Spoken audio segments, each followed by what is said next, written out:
Hello and welcome to the FilmPulse.net podcast. This is episode number 81. My name is Adam. With me today we have Kevin. How are you, Kevin? Doing okay. Doing okay? Good. Good. Today we have a great show lined up. First we'll be speaking with directors Jason Lapeyre and producer Lewin Webb on their new film, I Declare War, which is currently on VOD and hits theaters Friday. Then we'll be going over some of what we've been watching before getting Ernie back on the show to do a feature review of The World's End. And finally, we'll be going over this week's movie predictions, new on VOD and DVD and Blu Ray releases. First up, let's speak with directors Jason Lapeyre and producer Lewin Webb on their film, I Declare War. First off, thank you so much, guys, for taking some time to speak with me. Why don't we start off by just giving the listeners an idea of what they're in store for with I Declare War? Thank you very much for having us, Adam. It's a pleasure to be here. Lewin, do you maybe want to? You've pitched the movie several million times. Why don't you take a shot at it? I was going to say, yeah, never in the back end though. You're in for a ride. You're in for an antidote, and you're in for a truly entertaining and revelatory, refreshing film. A film that isn't that perhaps isn't a blockbuster, but as I say, is an antidote and is somewhat refreshing in that regard. Take it, Jason. And just to let everybody know, that was Lewin Webb, one of the producers on the film, and I'm Jason Lapeyre, the writer and the co-director of I Declare War. I Declare War is a story about a group of kids playing a game of war in the forest and imagining that they have real weapons. Machine guns, grenades, rocket launchers, you have it. So basically the entire film is through the perspective of their imagination. So when they're shooting guns, we see them actually shooting guns, even though they're playing with toys and sticks and what have you. Exactly, yeah. And the film sort of takes different opportunities to show you what's happening through the kid's perspective, and sometimes through, a more realistic perspective, depending on, the intensity of each scene. Absolutely, and I'm gonna get back to that in a little bit, but first I want to just ask about when you were writing the script. I take it you drew from your own childhood when writing the script? Yeah, absolutely. I mean, that's something that sort of connected Rob and Lewin and I right from the very beginning, and I think draws a lot of people to the film is that we all played war when we were kids, and I think it's something that we've all discovered is pretty universal, actually. Like, lots of people have come up to us after seeing the film and said, "Oh my God, I did exactly the same thing when I was a kid." So yes, when I wrote the script, I was very specifically thinking of playing war in the woods with my friends, and as fate would have it, when we came to actually shoot the film, we shot it exactly where Rob Wilson played war as a 13-year-old kid. Wow. Yeah, and in fact, this is a story that Rob's told in a lot of interviews, and I love sharing it, is that not only were we shooting right where he played, but his parents still lived nearby, so he was crashing at his parents. So the whole time we were shooting, it must have been a huge time warp back to being 13 for Rob. And that's kind of the fun thing about this movie is that it at least for me, it instantly had that kind of nostalgic quality to it where it made me remember times playing these types of games with my friends as well. Absolutely, and as Jason was saying, there are many commonalities that I think that Rob, Patrick, our other producing partner, and everybody who was involved with the production, from Ray Dumara, cinematographer, everyone. I mean, there were qualities about the script that, nostalgia being a key one for me personally. When I first read the property, it was also the aspect of imaginative play. I'm slightly older, God forbid, than Rob and Paul. We're about a week apart, as I understand it. Yeah. But I was in the position where I had two young kids when I first read the screenplay, who were slightly older and closer to the age of the cast, of the characters, by the time we actually ended up shooting it. But for me, it was a huge reflection of what I was observing and seeing that was going on with my own family and my own children. And so that was an enormous appeal for me. And it's another one of the really vibrant qualities of the screenplay and of the subsequent film that really, really stood out. But that was one of the nice things about it, because we all came with our own different sort of perspective, but they're all things that were very, very clear and identified by Jason in his original screenplay. So the film starts with the game having already begun, and it ends basically as soon as it's over. Now, I can probably guess, but what made you forego any type of like bookends that take place before or after the war? It's funny. When I had been a screenwriter for a number of years before we made the film, or before I even wrote I Declare War. And one of my favorite screenwriting rules is to begin in the middle of things. And that's actually like Socrates wrote that. So that's an old one. But in my own movie-going habits, I don't generally like a movie to sort of lay out a big sort of introductory passage. I like to be thrown into the deep end, and that's part of the fun of a great movie for me, is like the movie giving you just enough to piece it together for yourself. And I'll support Jason on this because, sure enough, we being the good storytellers that we like to think we are, Rob and I insisted that we shoot an opening bookend, basically that would have contextualized and give us a sense of introduction to all of the characters. So we shot it and we put it into one of the early cuts, and we all looked at it. And I suspect one of the very, very first things that we took out was that opening sort of prologue. Because Jason's right. I mean, there's something that's just far more visceral and absolute in the storytelling, particularly in the context of this particular film with young people, kids playing after school. It speaks to the reality of the moment and the circumstance and the situation. So we did toy with the bookend, but to Jason's point, he's completely right. Although it was a really fun little bookend too, because what we shot was the teams being picked at the beginning of the game, and it wound up being a great little character piece, because you learned so much about the kids by what order they were picked in, and who was picked last and who was picked first. And but yeah, that's the thing. Kids are in the moment, right? Like that's what's magical about childhood, is that it's only about the present time, and that's really what the whole film was about. Let's try to recapture this feeling of being 12 or 13 years old, where everything is the most important thing that's ever happened, and when a girl tells you that she doesn't like you, then you're not thinking about the future or the past. It's just at that moment, and at that moment it's the worst day of your life. And that's one thing that I liked so much about the film, and I do like how you just threw us right in there, and rather than introducing each character and who they were and their personality, we got to know them as the film progressed. And I really liked that way of telling the story and introducing the characters, where there wasn't this kind of heavy-handed exposition, to introduce everybody. It happened organically as the film went on. It's true. It's also a convention of war movies too, right? Like if you think about great... Yeah, totally. It's like... you learn by how different characters respond to different moments in battle. That's how you found out about all the characters in Platoon, for example.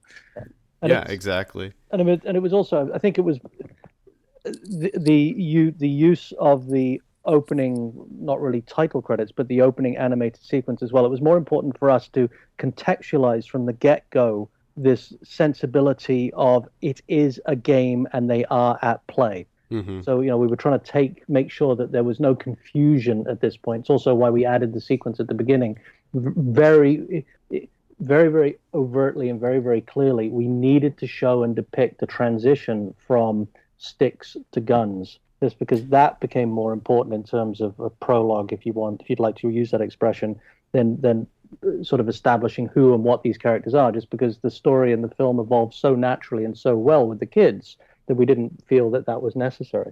Yeah, and I think that just worked so well in the way that you guys made it. But sticking with the transition between the the sticks and then the real guns, one of my favorite elements from the film, going back to what you said before, was that anytime that the kids have conversations that are unrelated to the game, something that brings them back into the real world, so to speak, their guns turn back into sticks and toys, and they're kind of pulled out of the fantasy. I know another example of this is when the character of Wesley finally lets the fantasy kind of take over, and his toy turns into a real gun. Was this something that you were making a conscious decision to do, and maybe explain a little bit your thought process in doing that? Yeah, I mean, it's funny that stuff is not in the script. That was something that came out very organically during pre-production, and there was this great moment where Rob and Lewin and I sat down and said, "Let's actually be conscious about this. Like, let's go through scene by scene and let's decide whether the kids have, real guns or sticks in each scene." And it was we discovered that it was actually a great way to tell the story and to decide, what is the tone of each scene and where are we emotionally at each point in the story where we're deciding to do this. So yeah, that was something that came out in the pre-production of the film. So we did sit down. I asked Jason and Robert, we want a roadmap because, yeah, you're absolutely right, Adam. It was something that we identified, and it's an important aspect of the film and how the device works. The only problem was that the moment that we put ostensibly real but movie real guns into the hands of our young cast, every time that they would appear on set, they would walk themselves over to the props table, meet the armor, and of course, no matter what was happening on the floor and whatever sequence we were shooting, they would always appear with real guns. So, I mean, we did our best, but there is a little bit of serendipity because there are a couple of moments there where, not to imply that any of us lost control versus a bunch of 12, 13-year-olds, but they had as much to do with the ultimate decision of what was happening in certain sequences in regard to whether they were carrying sticks or real weapons. So, well, that's interesting because I wanted to talk about the cast because the film features a great cast of kids, and I was wondering what it was like to work with such a large cast of children during the production, and were there any other difficulties in working with the big cast of kids like that? Oh, we're happy to talk about the cast all day long. Yeah, you know what? And this is going to say, what is the old standard trite expression? Never work with children and dogs. Well, we successfully did both on. Yeah, it's a common question for us, but the answer is always the same, which is I think all around the board it was one of the best sort of experiences any of us has had working on a film. I mean, just on a basic level of like the enthusiasm that all of those actors brought to the table was so infectious, and their energy was so positive, and their commitment was so complete. And I think that's a function of being a young actor, but I think it's also a function of, these were all professional actors. They all had varying degrees of experience, but they had all. It's also a function of what it was, Jason. It's a function of the fact that we created this environment that was probably one of the most observationally reflective and true films about children of that age. So to a large degree, yeah, they're all professional working actors in their own way, but they're also playing themselves, and they're all playing images and mirrors of characters that they know, acknowledge, and recognize from their own integration into school and their own social integration. But they also had the opportunity of, again, they're running around outside on beautiful summer days. So because of the nature of where we shot the film and the very free, open way in which we shot the film, the kids were allowed to be children. They were allowed to treat it less as a job, not that, and I have to say, having produced a number of films with many, many actors, some of the actors, most of the actors, all of the actors on I Declare War were arguably the most professional actors I've ever worked with. They were respectful of everything going on around them. But I give credit to Jason and to Rob and the rest of the crew. There was a really, really positive, fun environment that was created. And as Jason says, the crew fed off the kids fed off the crew. But we never let the kids lose sight of the fact that they were working and they were performing. But we also made sure that it was always a fun environment for them. And I think that just speaks volumes through the actual finished product. Yeah, totally. And just another quick note about the performances as well. I mean, a big thing for Rob and I was always to never patronize these kids. We never talked down to them. We created the characters with them on equal footing. And I think that's reflected just in the performances. And I'm sure the one other thing I always have to throw out at this point is that the other rube that you always deal with when you work with child actors are parents, and I think that's the area that we lucked out on. Totally, we were completely transparent, as in this is what we're doing. Like every one of the parents read this script going in. We weren't challenged, we weren't questioned. Everybody got it. Everybody understood it. We sat down with them. We sat down with parents and kids in prep. We let them work through the script with Jason and Rob. We let the parents ask any question they wanted. We kept it all sort of open and communicative on that level. And frankly, we had the best set of parents who were not just encouraging of their kids, they were encouraging of our entire process. Well, that's great. I wanted to talk more about the subject matter of the film. So it tackles almost everything that could cause turmoil in a young person's life. Like, I mean, it deals with girls, bullying, friendship, like everything. Were there any other elements that you wanted to explore, but maybe for whatever reason just couldn't fit it into the script, or maybe it got cut? Experienced yet by the point you were writing it? Not really. I mean, I just wanted to tell a story that felt, honest about what it was like to be that age. So a lot of it was just drawing on autobiography. Like I just tried to remember, what were the big emotional moments from when I was 12 and 13 that I could, use to flesh out this story and just try to be accurate about how that stuff felt. So. No, I mean, that script got worked over the course of about 9 years of development, and by the time we were ready to shoot it, it was pretty much ready to go. I mean, the one we did was encourage Jason to actually add more in the Jess Quinn fantasy aspect. There was a touch of that in the original screenplay, but we really liked it and felt like there could be more vitalness if we had more aspects of that. So we did push do that. Yeah, and that was fun. I loved that storyline. And that was the thing that makes this movie so interesting, is that there's so many layers to it, right? It's a movie about kids, and it deals with real world problems that kids have, but it's also a war movie too. I mean, it's like equal parts, and it kind of blends the two so seamlessly. That was one thing that like just instantly drew me into it. Thank you. Were you concerned with any type of backlash considering the film's subject matter? Because even though it's clearly in their imaginations, you still have kids shooting each other, throwing grenades at each other. If I'm not mistaken, did you get an MPAA rating on this? We don't have an MPAA rating in the United States, no. We've gone out unrated. Okay. And I think it there's some swearing in it, isn't there? And a lot of swearing, but in Canada we're rated 14. Okay, that's good. Give context of the social differences between our two countries. Yeah, I'll let Lewin address the whole issue of worrying about backlash, because that was definitely something that he had to contend with. But I will say that one of the very pleasant and not totally unexpected surprises about the reception of the film is that it really does play as well to younger audiences, if not better, than it does to adult audiences. We've had very good responses from younger and older people.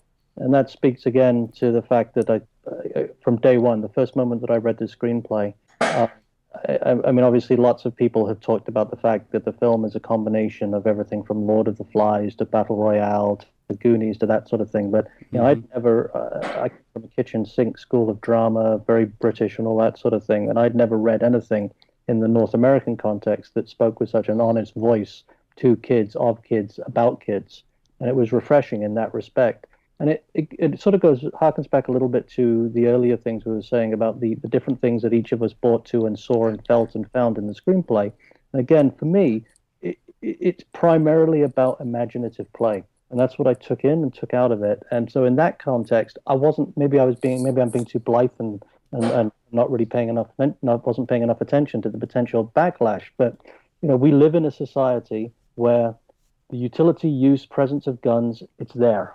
And I've used this expression before, and perhaps I'm being churlish by saying it, but those who live in glass houses should not throw stones. Mm-hmm. As long as we do live in a culture and a society where guns are present and there is gun violence and guns are an issue, to think that they can be depicted on the nightly news or they are there, and the fact that my kids have to go through lockdown procedures at their junior schools, as I'm sure many other kids have to, and they have to go through them and explain to them because of issues that have happened at Newton and various other throughout our world.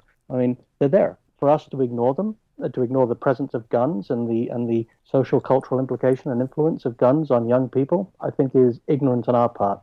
So it's not like we're going out, and it was never, I never understood it, and certainly in the early days discussing the project with Jason and with Rob, never was there an intent to sensationalize these things. If anything, I would go as far as saying Jason comes from his father was in the military, Rob comes from a background where he had recreational guns in the sense of family had guns around. I certainly come from a family where my family had guns growing up in rural England and that sort of thing. They're there, and for us to ignore them, I think is blight, and we can't do that. So Yeah. I'm concerned about a backlash? No. Are we pleased that we may have stimulated some discussion about it? Wasn't our intent, but we'll certainly take it. And I would like to say that, like, this isn't, for those of you listening that haven't seen the film, it's not like it's overly violent or anything like that. I mean, it's nothing of that sort. I think that it's all very tastefully done, and if you're a boy growing up, you're going to play with toy guns. I mean, I don't think that there's too many young boys out there that haven't played with guns. I mean, it's fun. That's what kids do. And Yeah, the only time we've seen like serious outrage about the guns in the film are from people who haven't seen the film. Yeah. Like people who saw the trailer online and, you know, fired up some forum about, you know, how outraged they are. Anyone who sees the film, I mean, it's immediately obvious that the guns are just a metaphor for the emotional sort of intensity of the kids. And it's not a movie about guns. It's a movie about childhood, right? Yeah, exactly. I have one final question. What do you think the future holds for PK and his friends? I don't know, but you should ask the kids that, because every single one of them approached us about wanting to coming up with a story idea for a sequel based on their characters. I think it'd be great for a sequel. Yeah, I'll have to leave that with the audience's imagination. Lewin, do you have any tidbits about maybe what high school is going to be like for PK? No, I was actually thinking beyond high school and how PK is going to arguably have become the next Harvey Weinstein or something. I was just gonna make that joke. I was gonna say PK is gonna be a movie producer, Lewin. Yeah. That's what he's gonna do. Yeah, I think PK is already in his own mind structurally moved beyond high school and all of its implications. So. Oh, okay. Well, thank you so much, guys, for taking some time to speak with us. Oh, that's fantastic. Thank you very much, Adam. We really appreciate it. Thank you so much. Thanks again, guys. Be sure to check out I Declare War on VOD now and in select cities this Friday. I would suggest seeing it in the theater if it's playing in your area. People should just assume that at this point. That's what I always say. Okay. Before getting into some of what we've been watching, I wanted to quickly mention the thing that everybody's talking about on the internet. What's that? Ben Affleck as Batman. Just want to get your thoughts. What are you talking about? Oh, is this news? Is this news to you? This is slight news, I guess. I didn't find this out until like well after, and I was just sort of like, whatever. Moving on. It's just like whatever. I just don't understand putting Batman into the next Superman film. Like, I know why they're doing it, to drum up more interest, but I mean, if you can't make a Superman movie on the strength of Superman himself, like, you have to inject Batman into it, just don't make one. Well, I think that it's not that. It's just that people have been talking about a Batman and Superman crossover movie for a long time. I think that that's something that fans really wanted. I mean, they cross over a lot in the comic books. Yeah. And I think that that's something that people wanted. When I first found out that they were doing that, I was pretty excited, but I was initially excited when I first heard the news, and then I was immediately wrought with apprehension because, like, how are they going to do it? Like, because you know that they're not going to follow the comic books because they never do, even though they obviously should.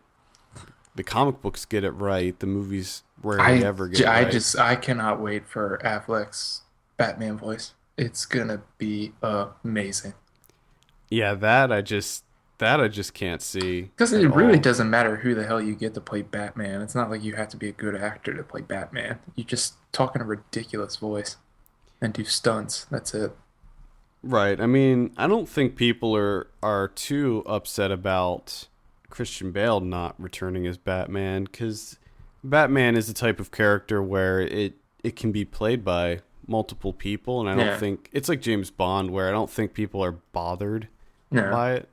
The only thing that sort of bothers me is that this takes Ben Affleck away from what he's actually really good at, which is directing films.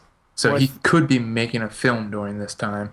Well, I think that what he was going to be doing was working on a remake of Stephen King's The Stand. Oh. I think that's what he was going to be doing, and then he can't do it anymore, so it was something else. He is in the position right now where he can do whatever the hell he wants. He owns Hollywood, really. Yeah.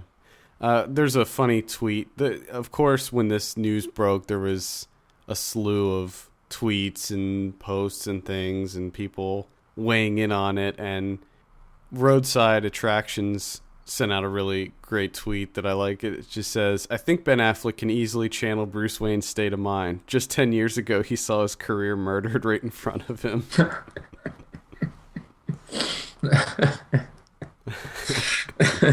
I thought that was really funny. Follow Roadside Attractions, people, at Roadside Tweets. It's great. So I enjoyed that.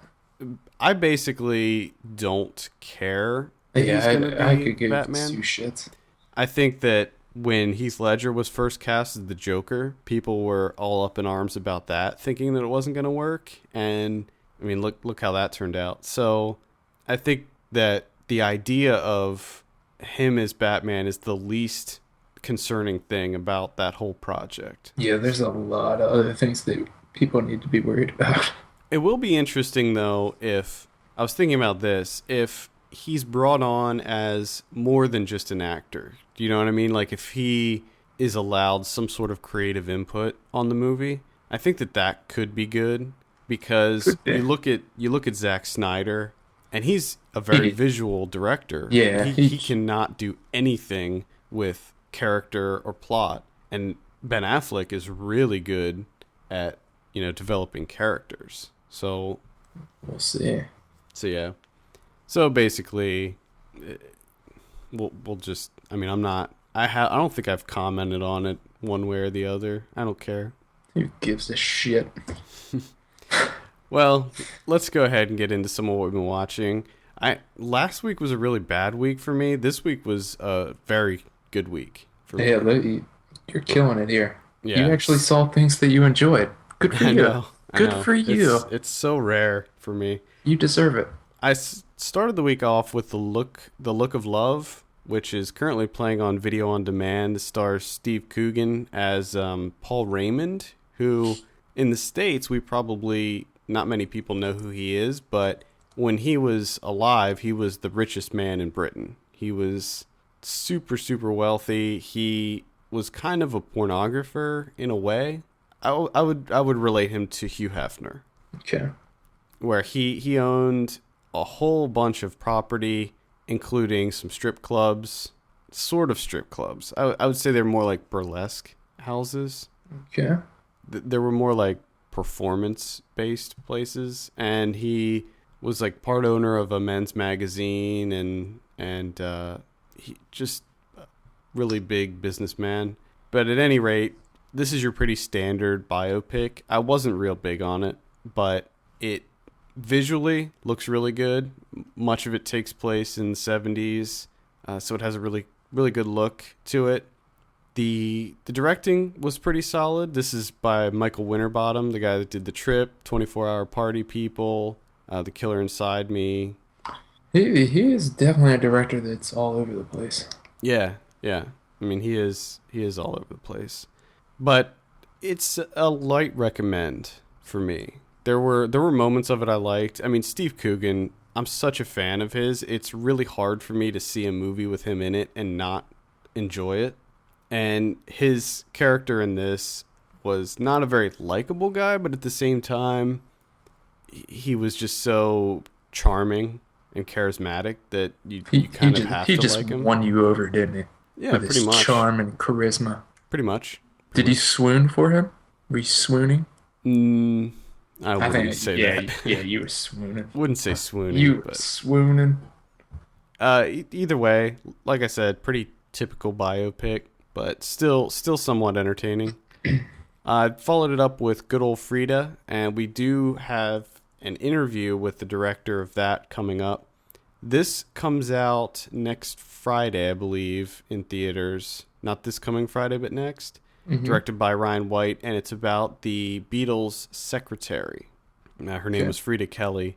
and I don't know if I can talk about it too much, but I will have a review up next week on that. So I would definitely say check it out. I think that it's also getting a day and date release on video on demand. Ooh. Then I saw Danger Diabolic finally after several years of wanting to see this. It's directed by Mario Bava, who I'm realizing is probably one of my favorite directors. Everything I've seen by him, I just love. I love his cinematography and the super vibrant, bright colors that he uses in his movies. I mean, his movies are just so colorful, and his camera shots feel like they're so far ahead of their time to me. I love it. And this movie, this was my Grindhouse Weekly pick for the week, and I absolutely loved this movie. It's completely insane. It's based on a comic book, and it's about a master thief who, he doesn't steal money to get rich or to give back to the poor or anything. He just steals for the hell of it. And like in the beginning of the film, there's this big elaborate heist that he does involving stealing $10 million in cash. And they were like, the cops were like, what's he going to do with that money? And then the one inspector's like, oh, I'm sure he'll come up with something for it. So what he does is he fills an entire room with the money and lines his bed with the money in order to have sex with his girlfriend on the money. That's the only reason he took it. And then, of course, there's a lot of like kind of typical 60s spy thriller things in here. Like when you think of a 60s spy thriller, you should think of this movie because it's got everything you could ever think of. I mean, crazy gadgets, submarines, car chases, shootouts. There's a scene where he's being chased by the cops, and he pulls over and he gets this giant mirror out of his car and stretches it across the road. And it's at nighttime. So when the cops are driving, they see their own headlights in the mirror and they think that it's a car coming at them, and it causes them to veer off the road. There's a scene where the government offers up a $1 million reward for his capture.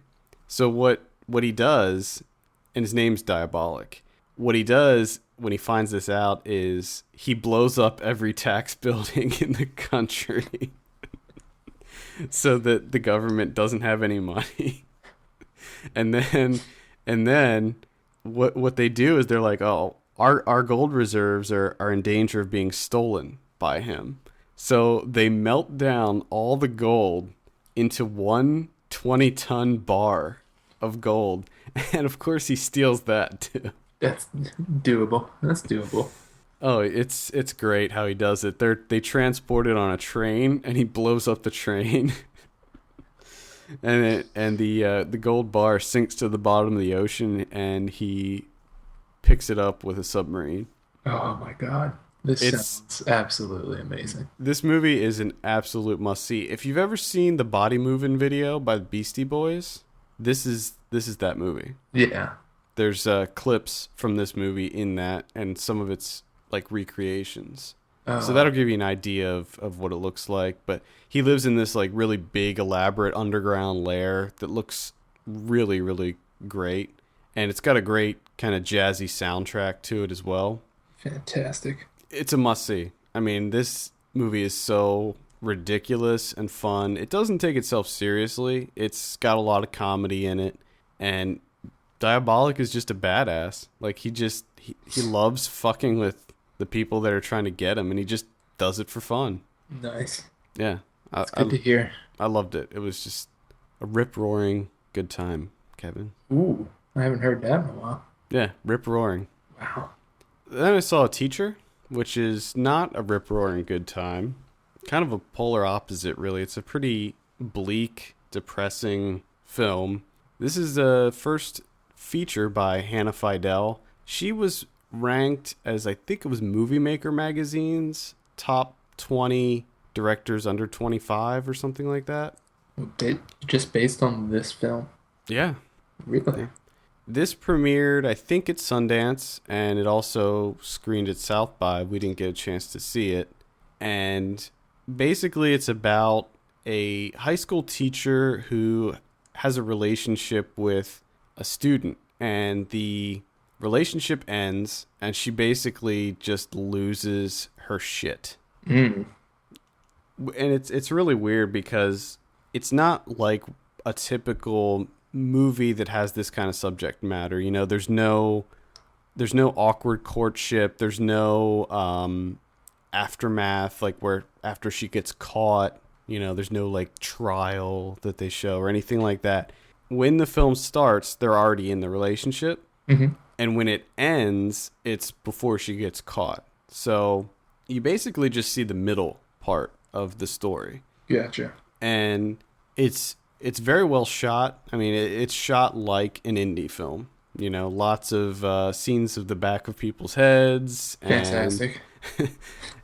Very. Is there some establishing nature shots? Just random. Yes, there is. Okay. Yes. Good to know. One scene in particular that I can think of that takes place on a ranch, which is interesting. Oh, you gotta have a ranch in there. Well, it takes place in Austin, so yeah. It's a really colorless film. Everything's very drab looking, and there's a lot of really low light in it, a lot of dark shots and stuff, which that all just adds to the tone of the film. And there's this really interesting score in it as well. And I like the movie. There just wasn't enough here. It was like 74 minutes long or 75 minutes long. So it was really short. And I felt like it's not a movie about the event. It's not a movie about the relationship. It's more about what this relationship is doing to her psychologically. So it's more like a character study type deal? Yes, exactly. And the problem is it just doesn't go deep enough into that. Like, there's an event that happens near the end that is sort of, I guess, her rock bottom moment, but it didn't feel big enough to me. Like, it wasn't profound enough for us to be like, oh my God, like she's lost her mind. There just wasn't enough here. I think that it was a good start, but I just wanted something more. Now, the cinematographer is the same cinematographer for You Were Next. Yep. So there you go. Yeah, it was good. Very good cinematography. Looked great. I think the writing was good. I mean, it was solidly written. The main character, Lindsay, what's her last? Lindsay Burge. Yeah. She was fantastic in it. I don't know if I've ever seen her before, but she was great in this. Really, really strong performance by her. She was in Frances Ha. Oh, was she? Yes. She played dark-haired girl. Yeah. So you should easily remember her from that. Yep, definitely don't. But anyway, it's a light recommend. One that I do recommend is You're Next. I highly recommend You're Next. This is a movie that was made in 2011, directed by Adam Weingard, and I don't know why it took them so long to release this movie, but I'm glad it's out. It's playing in theaters everywhere, which is crazy to me to see this cast of people like Joe Swanberg, Ty West, Amy Seimetz, Caitlin Scheel, and these people that we know from like the indie world playing in a big mainstream movie like this. I just think it's really interesting. But how with that being said, how did this movie perform this weekend? I don't know. Have you heard anything? No, I haven't looked at any of the numbers, but critically it's doing pretty damn good. I think it has like a 80, what does it have? 79 on Rotten Tomatoes. It was at like an 88 for a while. But this, if you're not aware, this is a home invasion horror movie.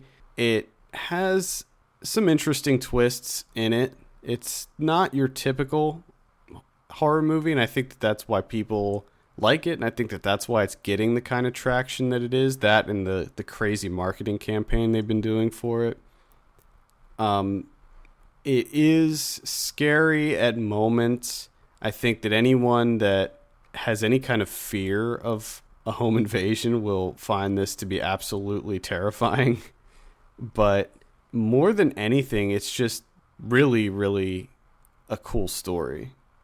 I don't know how much I can talk about it. Like, I don't know how much is common knowledge with it. So Yeah. I can't really talk about the story, but I will say that this is definitely Adam Weingard's most accessible film. It's his most mainstream looking film, but at the same time, it still has that kind of underlying indie vibe to it. Yeah. Would you say that this is just more like a polished product? Right. It's Drinking Buddies. That's what I would compare it with. I mean, it's got a higher production value to it, and it's just a more polished product. And there's some really great shots in this movie. There's some really awesome slow motion shots, and it's a really clever movie. There's a lot of really cool Home Alone-esque things that happen in it that I think is one of the big reasons that people are liking this movie, and I highly recommend it. All right. Also, I could find is that it made, and this is just, I don't know how true this is, 7 million this weekend. Which is not too shabby. I don't know what the budget was. I guess it would depend on what the budget was. But this was a huge weekend, so it had a lot of competition. Finally, I saw Stories We Tell. This is the documentary by Sarah Polley. And I will say that I loved this movie. Really? It was fantastic. I recommend that everyone sees this movie. It's basically just her telling the story of her family, specifically her mother. But the way that it's made it's so interesting because it feels so intimate and almost behind the scenes. Like, we see a lot of, it's not a typically made documentary. Like, there's a lot of scenes where they show them setting up the cameras, putting mics on, having conversations that are not related to the questions that she's asking her family members and things like that. So it feels like a very natural, intimate thing. It doesn't feel like it's this structured documentary. Like, for instance, her father narrates the film, and we frequently go back to scenes in the sound studio with him recording the narration that he's doing in the film. Gotcha. So it's a lot of stuff like that. So it's almost like it's a documentary about her mother, but it's also kind of a making of this documentary and her discovering some of the secrets that her mother had throughout her life. And it's just it's a touching movie. It's sad, but at the same time, it's almost joyous. If that makes sense. Ooh, I don't know. But I highly recommend it. I think you would probably like it a lot. Oh, yeah? And it's interesting because her last movie, Take This Waltz, it kind of puts that into a greater perspective in a way as well. Because, I didn't like that movie. No, I didn't like Take This Waltz at all, but this is completely different. Gotcha. Highly, highly recommend it. See, that's good to hear, because I did hear a lot of people saying good things about this, but I didn't like Take This Waltz that much that I was just like, no, I'm not visiting this. It's interesting because when I first heard about it, if I didn't hear any buzz, because this is getting a lot of buzz. This got a whole lot of buzz. So if I didn't hear any buzz and I read the synopsis, I'd be like, what's going to draw me to watch this movie? It's just about her mom. Like, why would I care? Why would it matter to me? And as you're watching it, though, you realize like it is about her mom, but it's not just about her mom. It's just about how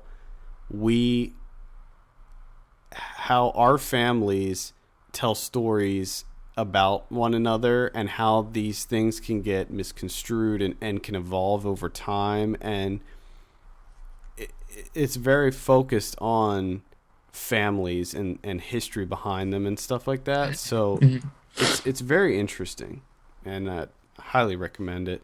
and that's all I saw. Ooh, all right. I had a light week, but I did finally get around to watching another Bellatar movie, one of your favorites, Oh yeah. because you loved the Torn Horse Oh, wholeheartedly. I think it was wholeheartedly. I would call it an action-packed thrill ride. Wait, let me take that back. An action-packed white knuckle thrill ride. Wow. What was the phrase you used earlier? Rip roaring. Was it? That's how I would describe the Torn Horse. Rip roaring, good time, just action packed. No, I watched what is sort of considered his masterpiece, the film from 2000, Westminster Harmonies, which this is probably one of the single greatest films I've ever seen in my life. As of right now, this might be number one. That's a pretty strong statement. It is. It is. I was completely blown away. It is unbelievable. It's like, and we've talked about this numerous times, and I hate to keep bringing it up, but people that absolutely love Terrence Malick and the way that they feel for a Terrence Malick film, I get it now, because I'm like that with Bellatar. At least I was for the last two, the only two that I've seen. But yeah, it's just unbelievable. The film consists of 39 shots over the course of 2.5 hours, and they're long shots, as you can tell, and they are just perfectly composed. It's just unbelievable, the camera work. I think the opening images of the Torn Horse, when they're showing the horse, think of that just stretched over 2.5 hours. And there's more of a story here. Like for you would probably enjoy this a lot more than the Torn Horse. Let's be honest, there wasn't much going on in the Torn Horse, just a shit ton of subtext. But in this film, there's a story there. It follows Volushka. He's all excited about there's like a circus comes to town with this giant preserved whale, which to me stood for humanity and a lot of other things. It's one of those very deeply philosophical movies where you numerous interpretations, but just all the camera work and the music is unbelievable, and just everything. Honestly, you have to see it. Even if I have a feeling that you're not going to like this movie, but I think you'll completely understand why I like this movie so much. Like you'll get it. You'll be like, oh, I see where he's coming from. It's not my cup of tea, but I get it. Right. So I would say to, people that love those types of movies, the deeply philosophical, numerous interpretations, this is a must-see. If you're not into that, don't see it. It's as easy as that. But like I said, amazing. Absolutely amazing. And then I followed it up with a pretty bizarre movie from 1965 called Shadows of Forgotten Ancestors. Wasn't exactly sure what I was getting into here, but I did know that it's highly regarded. And within like the first few frames, I understood why. It's essentially like I want to say Ukrainian folklore type story, which is somewhat dull, honestly. Like I really didn't care about the story at all. But all the cinematography and the camera work in this film is just insane. It's like the first thing that I saw in this film that it just went, oh shit, is there's a kid that, he's calling out to an adult saying, I think it was like, come to eat the food or whatever that they have ready for. So they're out in the woods. They have the camera attached to like a top of a tree, and they have the tree fall down onto this man with the camera attached to it. And it's insane looking. And that right there, I was like, oh, okay. This is why it's highly regarded. And he does numerous other things with the camera. It's just insane. There's so many different camera angles that I don't think I've ever seen before in a film. A lot of use of like handheld. And I mean, you can really tell it's very rudimentary handheld here. Like he bumps the camera into trees and stuff, but somehow it all works. And then there's some just very experimental things going on. And there's one scene which I would say this one scene makes this a movie to see is involving the main character loses the love of his life, and just this giant wooden raft that they built. It's like three sections to it, and it going down the river, which just like in the heaviest, thickest fog you've ever seen, and just the way that it's all filmed is complete insanity. So if you're a huge fan of cinematography, check it out. If you could give two shits about camera work, you're gonna hate it. But as you know, that's my thing. That's my big thing. It's your big thing. That's my thing, man. It's my shtick. And then I followed this up with West of Memphis, that documentary that everyone else saw years ago. And I'm just finally getting around to. This is, like, honestly, while I was watching this, I was hooked. I was completely captivated. I did not want to stop this, but unfortunately I had to. I had to go to sleep. I had to go to work the next day. The entire day at work, I just couldn't stop thinking of West of Memphis. I could not get home to finish this. I was looking forward to it so much, which hasn't happened in a long time. Mm-hmm. So I finally get home, we jump straight into watching it. We're done. I'm just like blown away. Oh my God, this movie's amazing. And then just, a couple hours later, I'm having a cigarette, and, my logic portion of my brain started kicking in like, wait a second. This is completely financed, produced, constructed, created by all the supporters of the West Memphis Three. Like, Peter Jackson, hell, even one of the West Memphis Three members is a producer on the film, Right, along Dave. with his wife. Mm-hmm. Because I was starting to have, some questions like, why didn't they go over this? Why didn't they go over this? Why did they just sort of gloss over this information? And then I realized, because they're biased as fuck. They're not going to put that information in that, is detrimental to their images, which, this documentary completely cast them as absolute innocents, which I'm not 100% sure that's true. And the one thing that really, really got to me, this really pissed me off, because I get the underlying, it was just a miscarriage of justice, the way everything was completely conducted, the trial, the investigation, everything. I get that. I'm completely on board there. Right. What I don't like is that as they're saying this, they do the exact same thing to Terry Hobbs. They find out one little bit of information, evidence that might put him at the crime scene, and then they just go on this rampage of essentially saying that he's the one that killed him, based on his history as like a wife beater and an abusive husband / parent, which really gets me, because that's exactly what they're crying about with the West Memphis Three, saying that the only reason they did this is because, they were as goth type kids that were a little weird, they were outsiders, and then they made this huge leap. And they're doing the same fucking thing, and it pisses me off. That shit's dangerous. You can't just do that. Well, first of all, nothing's going to come of it, so they can accuse all they want, but Terry Hobbs is never going to go to prison. I know. It bothers me that they, they're crying about that the whole time. That, oh, woe is us, look what happened to us. And then they do the same thing. I'd probably be crying about it too if I got sent to prison for 18 years for something I didn't do. Well, I mean, I did. Well, no, I won't get into it anymore. But it also bothered me that Henry Rollins is like, oh, I'm that kid. I'm Damien Eccles. And it's like, have you read the dude's psych report? I don't think you're Damien Eccles. I don't know. I don't really know. Did Henry Rollins ever tell his dad that he was going to eat him alive? Maybe. Henry Rollins is pretty crazy. I don't think Henry Rollins did that.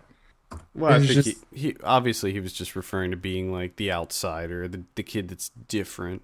I know, but there's a lot more that's different to this kid than what's shown. There's some serious stuff going on there. Yeah, it's hard for me to talk about this based on just West of Memphis, because I've seen all three Paradise Lost movies, so I have all that information in my head too. And see that, and that's the other thing. I don't know if they glossed over some things that I wanted, that for them to delve in a bit deeper because it was already covered. And they just figured, oh, it's in the Paradise Lost documentaries, so we don't have to include it. You know what I mean? I don't know what was left out and why it was left out. Well, there's a lot of information that they couldn't fit in, I'm sure. Like it's a big story. I mean, like I said, it's lasts over 18 years and it's a lot of information going on, especially when it comes to speculation as to who the real killer was. Because there are several people that could have done it, but There is a lot. It's all suspect, and it all comes down to just a terrible, terrible investigation. Just honestly, they did a terrible job investigating this crime. well, the fact that part of their stance on the prosecution was that they were devil worshippers. Yeah, That was an actual thing I that know. they were using. because they got swept up because I remember that shit in the 90s. They got swept up into that, which is again, it was poorly handled. So completely poorly handled. Yeah. Well, either way, I think that if you haven't seen the Paradise Lost movies, I think you should definitely check out West of Memphis. I mean, it's But a the only thing I say on top of that is don't take everything at face value. Do realize that it's made from the supporters. So you're not getting all the information. It's very biased. well, Extremely biased. that's kind of the interesting thing about the first Paradise Lost because it started out as just a documentary about what these kids did. And as they were filming, they started realizing, like, wait a minute, there's some weird inconsistencies here, and it's sort of evolved into that. So I think that if you watch the first Paradise Lost, that's kind of an interesting companion piece to this one, I guess. I'm thinking for me, West of Memphis, like I just viewing it as a documentary. I just think that it's average. I just thought it was okay. Yeah. I mean, everything here, all the information and everything is unbelievable. It's very interesting. It's very extremely captivating. But the documentary itself is just meh. I mean, they're just putting information together here and giving it to you. I mean, I can just read all of this. Yeah, but that's how a lot of these true crime documentaries are, you know. But Yeah, which what I'm fine with. But the thing that bothers me down the road is that it is biased.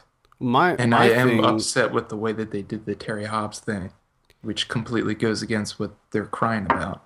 my thing is that I just didn't feel that this one was necessary. Like No, not we really. already have 3 of them. Yeah, Do we need another one? it came off as just like a condensed version, Right. praising and celebrating them. Like, look at all the great work we did to get them out. It's like, great. You can pat yourselves on the back, but I don't think you have to make a documentary showing that. Yeah. Well, whatever. It's fine. I think that there's going to be a movie coming out as well.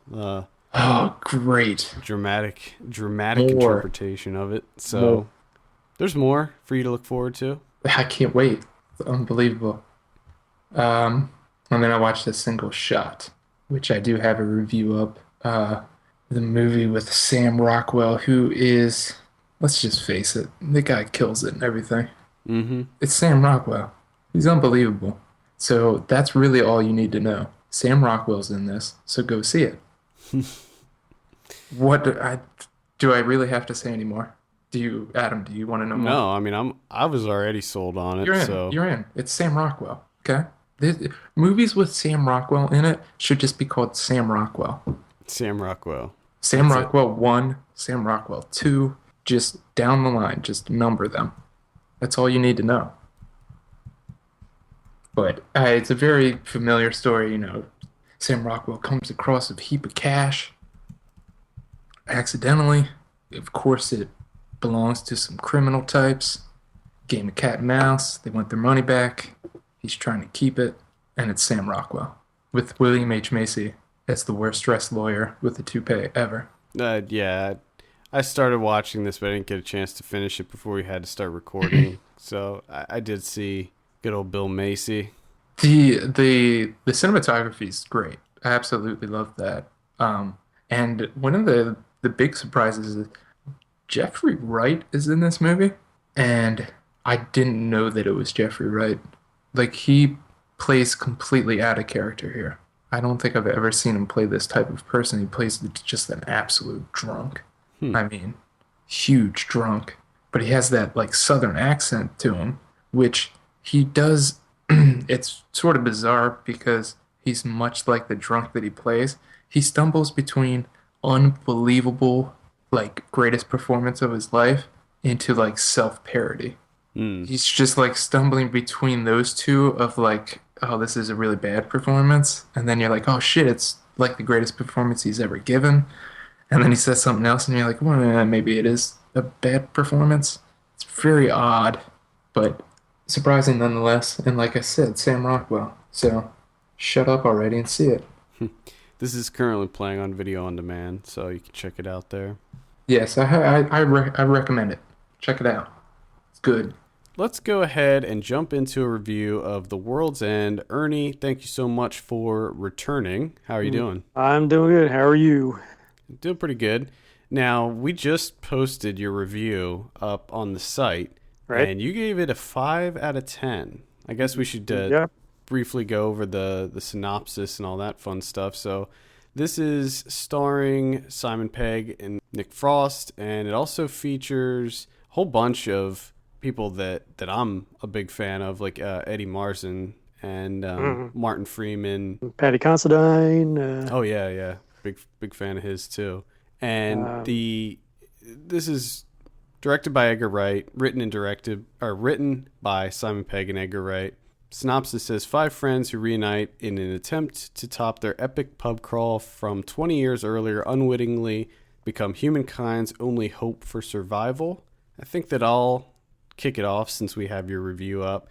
And I think this is probably going to be the first movie where you and I have differing opinions about it. Normally, we've been pretty much on the same page, and maybe some of the issues, I didn't read your review, right? But maybe some of the issues that you had, I also had, but maybe just didn't weigh them as heavily. I thought that this was a really good way to end the Cornetto trilogy, so to speak. Right. And while I didn't find it as funny as Shaun of the Dead or Hot Fuzz, I found that it was extremely well made. The writing, like Simon Pegg and Edgar Wright's writing, is, I feel like it's so crisp, and there's so much nuance to their writing where the dialogue is so fast and snappy, and there's so many little jokes in there that it almost demands that you rewatch this movie to pick up on everything that's said. And with Hot Fuzz and Shaun of the Dead, it mainly focused on 2 characters, right? It focused on Simon Pegg and Nick Frost in both of those movies. So when you had these conversations, these back and forth conversations, it was just 2 people that were involved with it. And in this movie, you have 5 people. So it's just crazy fast dialogue, just jumping back and forth. And I like that a lot, but I think that a lot of people may have had issues with it. Like, I saw this in a full theater, and I'm pretty sure I was the only person laughing in this movie. Right. Like, I think that people did not find this funny. And is that an issue that you had with the movie? Actually, I'm the opposite. That stuff I appreciated. That stuff I honed in on. That stuff I was laughing at. It's the rest of the stuff that just seemed kind of superfluous to everything. I was less interested in the other elements than I am as to what's going on with these 5 characters. So you weren't too into, like, the overall message of the film. Well, it depends on what you think the message is, but right, because there's a lot of themes covered in the film. But again, it was like if I was more in tune with these characters than all the craziness that was going on. Even during the craziness, I was still keying in on the zingers and the quick put downs and quick like throwaway lines and whatnot. I was like that, and I was laughing at, but just overall, like in comparison, like a Hot Fuzz, I was laughing from beginning to end. But Hot Fuzz is actually my favorite one. And this one, it was just kind of like hills and valleys throughout, mostly spending a lot of time in the valley when we got into the sci-fi elements. But, So you weren't too keen on the sci-fi elements of it? yeah, I mean, without getting into any spoilers, it reminded me of other films, and some of those films that reminded me of weren't very good. so, so Yeah, I think that they give a lot of it away in the trailer, so I think that it's safe to say that they're dealing with sort of a... Well, they are dealing with extraterrestrials, but as to what they are, I don't think that, or is that actually in the trailer? They say that they're robots. They are robots. But they don't get into the reason for them being there or anything like that. Right. But it definitely has a kind of Stepford Wives or that was one of the ones that came to mind. Obviously, Invasion of the Body Snatchers and Attack the Block was one of the things I was thinking of, and obviously, and with Nick Frost in that too. So, did you like Attack the Block? I did overall. Although I loved that. For That was one Nick of my Frost, top. Nick Frost just seemed like he's doing the same shtick again. Well, he wasn't in Attack the Block that not much. that much. But I loved Attack the Block. That was one of my top 10 movies of whenever that came out, 2010 or whenever that came out, 2011 maybe. I don't know. Yeah, and it seemed like during the sci-fi elements, the comedy is just like in Shaun of the Dead, it was like saying there's zombies. Yeah, okay. And here, there's like they're robots. I'm like, it just for some reason it just didn't hit me as funny as much. Oh, I didn't think it was as funny as Shaun of the Dead either. I remember the scene in Shaun of the Dead when they first discover that there's zombies everywhere. I thought was just laugh out loud, just so funny. Yeah, and you're right. I didn't there wasn't that same kind of reaction in this movie. They didn't seem to react to it as much as what I would imagine. Like, I would be losing my mind if that happened to me. Yeah. They seemed a little less reactive towards what's happening, but I did like how the robots were designed almost like action figures where you could just pull their heads off and put them back on and stuff like that. And I thought that was interesting. And I really liked all the fight scenes. I thought that, like, I don't know, I should have looked this up, but it seemed like it was the same kind of choreography that they used in Scott Pilgrim, where it was just really fun to watch the fight scenes, even though it seemed completely uncharacteristic that these guys would be fighting like this. Yeah. Like, I mean, like Nick Frost was just a complete badass. I mean, he was just destroying everybody.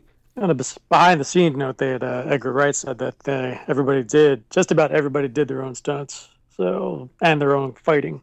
So those are the guys in their 40s, and yeah, it looked great too. And I liked Eddie Marsan's character a lot. He was probably one of my favorite characters in the film. I thought his character was just so funny. Everything he said was just really made me laugh. And there was a moment that he had that I don't want to give it away. It might be funny to some people that just like didn't later on in the film where he has a confrontation with somebody from his past, and it just didn't seem too funny to me because it was essentially choreographed. Yeah. When you were like already like when those first two meet earlier in the film, like you kind of know what's going to happen, and then it happens. You're like, So it kind of lost its impact. I guess it's a lot of the stuff that I was dealing with throughout the movie. Yeah, with that, I could probably take or leave that. One of the things that I noticed that, unfortunately, this happens with a lot of action comedies or comedies that kind of blend genre film. It didn't, towards the end, it got less funny. As the movie went on, it got less and less funny for me.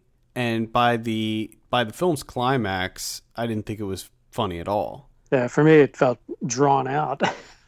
Yeah, there was, especially because there was one point when I thought that the film was ending, and then they went further with it at the very end, towards the very end. And with that, I was like, it kind of felt tacked on. It felt, I actually said that in the review. The ending felt tacked on. Yeah, that I wasn't too thrilled about, but it really wasn't enough to detract too much from me. I mean, I didn't love the movie. I still think that Shaun of the Dead and Hot Fuzz are superior, but it had a different, this one had kind of a different feel to it. It's almost as if Edgar Wright was consciously trying to grow up. Yeah, like he was trying to end this. And I mean, that's essentially a big part of the film in and of itself, is the concept of being an adult and growing up. And to me, the film kind of had that feeling, but there was still plenty of goofy stuff in it as well. And I also liked how they kind of did a little bit of a role reversal between Simon Pegg and Nick Frost, whereas in Hot Fuzz and Shaun of the Dead, Simon Pegg plays kind of the straight-laced guy, and Nick Frost plays the goofball. And in this one, it was reversed, and Nick Frost is this kind of uptight lawyer who doesn't drink, and of course, when he finally does drink, that's amazing. What was it? 6 shots? Yeah, a six shooter. He just pounds him. But I mean, like I said, the scenes involving the 5 were fine. Those were funny, and I probably could have easily done without the Rosamund Pike subplot. But just when we get to the sci-fi elements, it was like, I mean, I try not to compare it to like Shaun or Hot Fuzz, but it's just stuff that went on there. It was just natural and hilarious. Whereas here was like, been there, done that, which was not a feeling I had when the other two ever had. So, yeah, I probably could have done without the Rosamund Pike plot as well. It didn't seem to add too much to this story. I mean, there was like a little bit of some kind of romantic involvement between her and 2 of the other characters, but I didn't really understand kind of the point of that, other than to have a female character in the cast. Like, I just didn't really see where that was going. Right. But I still liked it overall. I thought the characters really did it for me. I liked all the characters. I thought that they were kind of interesting archetypes of all these different grown-ups, you know? Yeah. And I liked how that played out, and the actors involved. I liked everybody involved in it. Even another Bond actor shows up in this one, so his part was almost a throwaway. It's like, I could have put anybody in there. I guess I was like, okay, I guess we got to have some sort of connection with Hot Fuzz or something. But yeah, I think not in terms of character, but just thematically of another Bond actor. So I think it would be interesting to see because I have a feeling that there are plenty of Easter eggs in this that I just completely didn't pick up on. So I think it'd be interesting to see. I'm sure that they'll pop up on the internet at some point. I know that here, I'm sure, I think it was there all over the country that did a, was it Cornetto? A Cornetto trilogy screening. So you'll probably see all the similar themes throughout. Like I noticed in just watching the trailers for Shaun and Hot Fuzz that they have a penchant for hopping fences. Oh, yeah.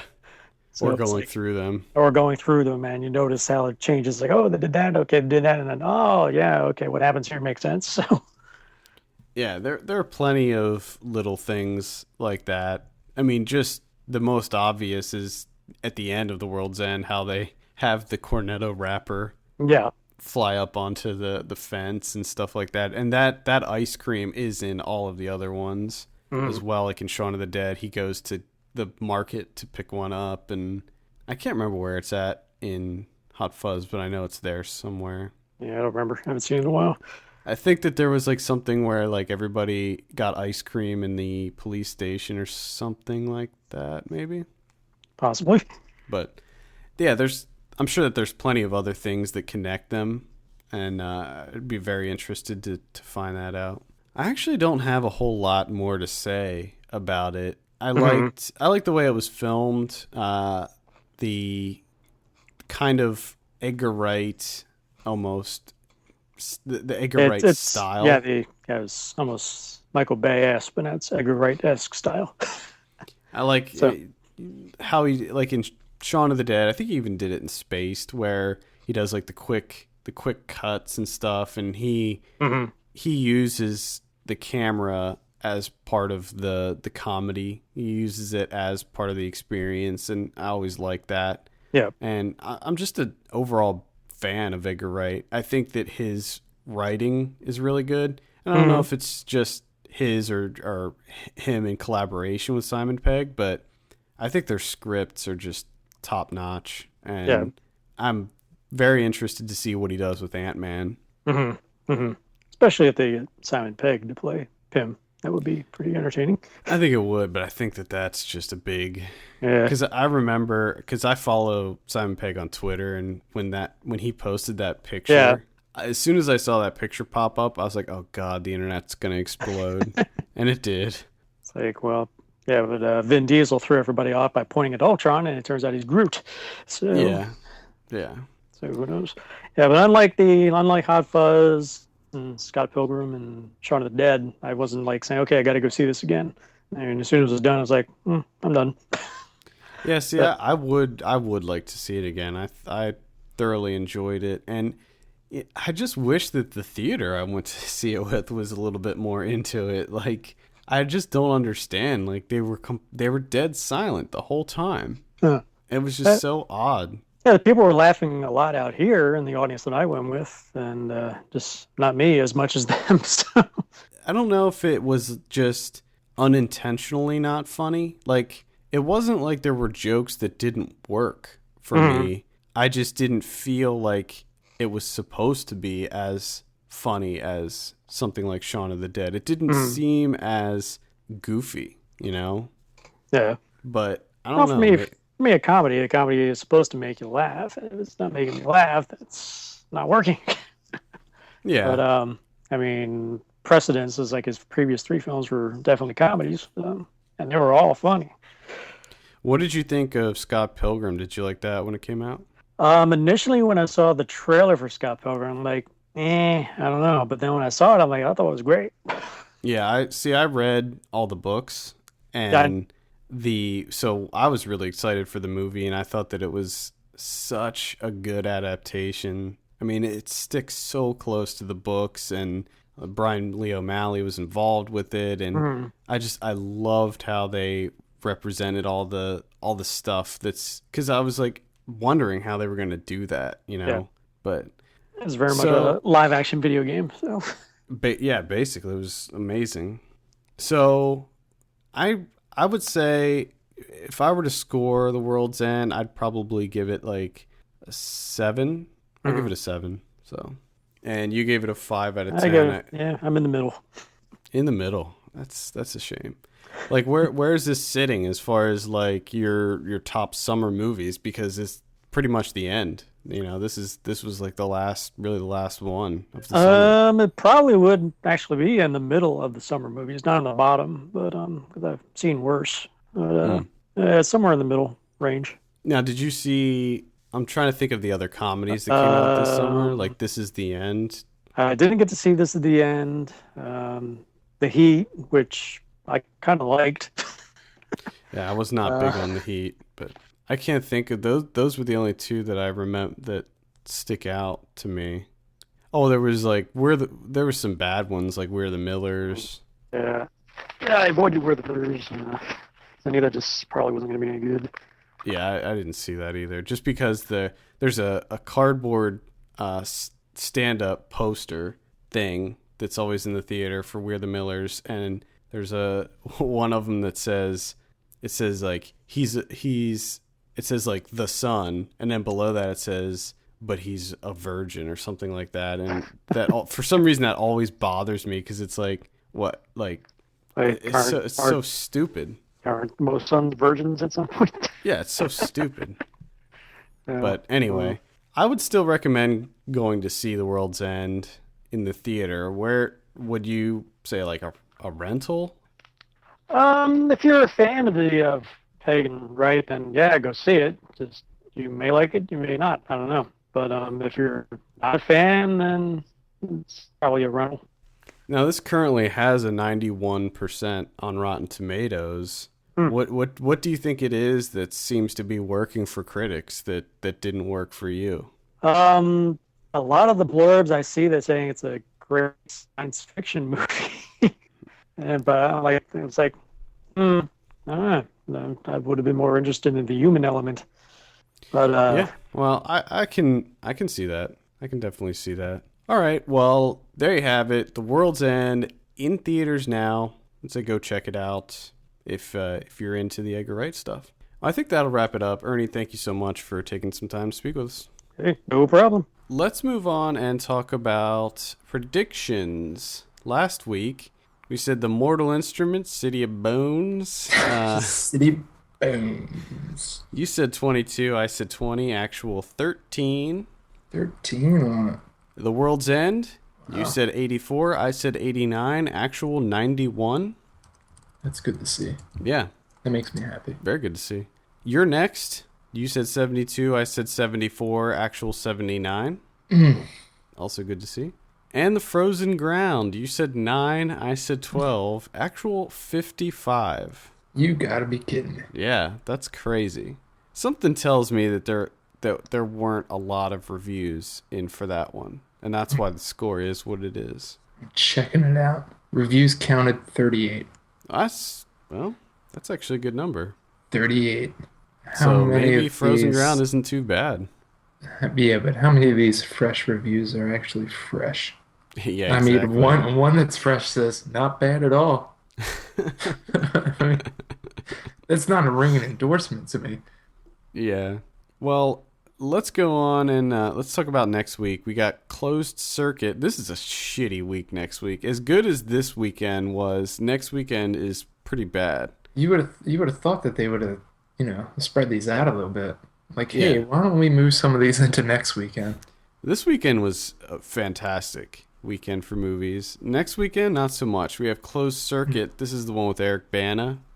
That should be this manila folder. What are you thinking on that one? Yeah, I'm thinking. Manila folder. Yeah. Can that be?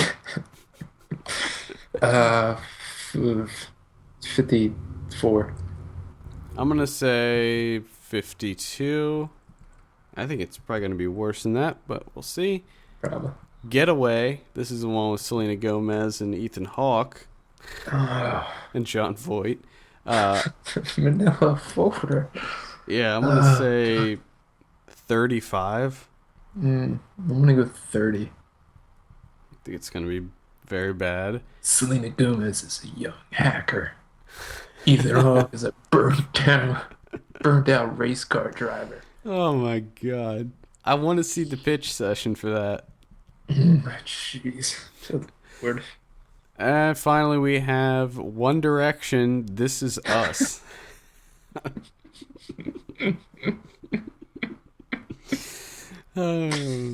Solid week. What are you thinking on this one? Oh my god. I don't know. What is this? It's the One Direction documentary. It's a document. Okay. Well, it's directed by Morgan Spurlock, too. Oh, yeah. His career's going in the right places, huh? Oof, I have no idea. How the hell did he... 70? I don't know. I think that it's probably going to get pretty... For some reason, these concert documentaries always get high scores. Like, I remember the Justin Bieber one did, and I remember the Katy Perry one did, too. How do you really... If you're capturing, like, behind-the-scenes stuff, how do you judge that? You're just good job getting that footage. Yeah, no, I don't think we've ever... On the site, we've never reviewed any of these, and I don't think we ever will, because I just don't understand how you can critique it if it's just... I think we should do a feature review next week. One Direction, This Is Us. Does that mean you're going to go see it? I already bought my tickets. That's pre-order? That's the secret I'm keeping. Just dropped a bombshell. I'm going to say like 72. I don't know. Do you think it'll be better than Getaway and or Closed Circuit? Like out of the three of those, which one would you see if you had to pick one? If I had to pick one, I'd probably see Closed Circuit. Okay. That's probably what I would do too. Because something tells me the other two are just... Well, I would never see One Direction. As much as I think the critics will probably like it, I would have no reason to see that. I mean, it'd be like, why would I torture myself to go see something like that? I don't like One Direction, so to sit through a movie of them, not sure I could do that. In limited release, we have Passion, Brian De Palma film. We'll be coming back to that later in the week. The Lifeguard, which is, there's a review for that up on the site. I heard it. You love that. Ugh. Afternoon Delight, which I have a mild interest in seeing that. That's with Juno Temple. I Declare War, which we just talked about a few minutes ago. Highly recommend that. There's also a review for that up on the site now as well. And R. Nixon, which is that documentary about Richard Nixon. We have a review for that up on the site too. There you go. Yeah, it looks interesting. I think that's going to actually be on TV. I think that's going to be on CNN. I thought this was actually like a PBS documentary. No, I think it's going to be on CNN. CNN? I think. But it played all the festivals. Like, it played South by and stuff. I think Ernie saw it at the LA Film Fest. It looks mildly interesting. VOD releases. Next week we have Bad Milo, which is the one with... Isn't that a demon living in a guy's colon? That's all you need to know. It's actually, I did see this. It's actually quite funny. You did? Yeah. You did see it. Produced by the Duplass brothers. And it's surprisingly funny. It near the end, like probably from the second act on, it gets less funny as it progresses. But all the stuff up until like when the ass demon actually comes out is very funny. Very, very funny. But I actually was pretty into this movie. It was very funny. You were into the ass demon. It wasn't all just like gross out humor or fart and poop jokes. There was a lot of that in there, obviously, but it wasn't all that. That wasn't what I liked about it. There was a lot of just really funny situational based things that I thought really worked. It does seem like the possibilities are endless with an ass demon. Yeah, pretty much. There's a funny scene where Patrick Warburton plays his boss, and you don't have to say anymore. You just said his name, and it's already funny. Yeah, they need to relocate his office, and they relocate it to a bathroom, which is really funny. We also have Rewind This, which is a documentary about VHS. We have a review for that up on the site. I like that quite a bit. I can't wait to revisit this one. I think this is going to be on iTunes exclusively. We have Una Noche. Yeah, I don't know too much about this, but it looks... Isn't that the one that I discussed last week? I think so. That's the one I want... Yeah, I've been wanting to see that for... I think I read about this like 2 years ago, something. And I just figured, I'll never get to see that. Yeah, comes out on VOD next week, so... Get out of here. And finally, we have The Hollow Crown, which is a Shakespeare... It's a 4-part Shakespeare series that IFC Films picked up, and I'm already asleep. Yeah, it's with Tom Hiddleston and Jeremy Irons. Oh, yeah, I'm asleep. Yeah, I probably won't be seeing that, but it's getting a decent amount of buzz. So there you have it for VOD, DVD and Blu Ray releases. This is for Tuesday, August 27th, 2013. We have The Great Gatsby. I still didn't see this, so I probably won't at this point. Don't ever. Just, it's a waste of your time. Pawn Shop Chronicles, which I did see, unfortunately. There's a review up for that. It's terrible. Don't bother. The Reluctant Fundamentalist, which at one point I had an interest in seeing this. Yeah. It's just... But now I'm just kind of like, if I get around to it, maybe. And Pain and Gain. Pain and Gain. Which I still sort of want to see this. I liked it. I mean, it'd probably be a light recommend. Yeah. But it was pretty fun. It made me laugh. I mean, the problem with Michael Bay is he's such a misogynist, you know? Like... Michael Bay. But it's still kind of fun. Good times. That's Good all I times with had. Michael Bay. We have one Criterion and one Eclipse box set from Criterion. The Eclipse box set is Rainer Werner Fassbinder, his early films. You get 5 films here. You get 3 from 1969 and 2 from 1970. For me, the one that I want to see the most is Beware of a Holy Whore. So that's in there, finally getting released. Which I don't know if they still are, but I know that they were one time available on Hulu. I don't know if that's the case anymore with them releasing the box set. So don't quote me on that. The other one is a 1942 sort of spoof movie from Ernst Lubitsch that stars Jack Benny. Yeah, Jack Benny. Jack Benny. So I've never seen this. I don't know anything about it. 1942 comedy. Not for me. Okay. I don't relate to the comedy of 1940s No, I usually. don't think most people do, but all right. Well, I think that wraps it up. For all the latest film news and reviews, visit us at filmpulse.net. Send us an email, feedback, filmpulse.net. Follow us on Twitter at filmpulsenet. Be sure to rate us on iTunes. We appreciate that very much. From filmpulse.net. My name is Adam. And I'm Kevin. And we will see you on Thursday for Ryan Watches a Movie.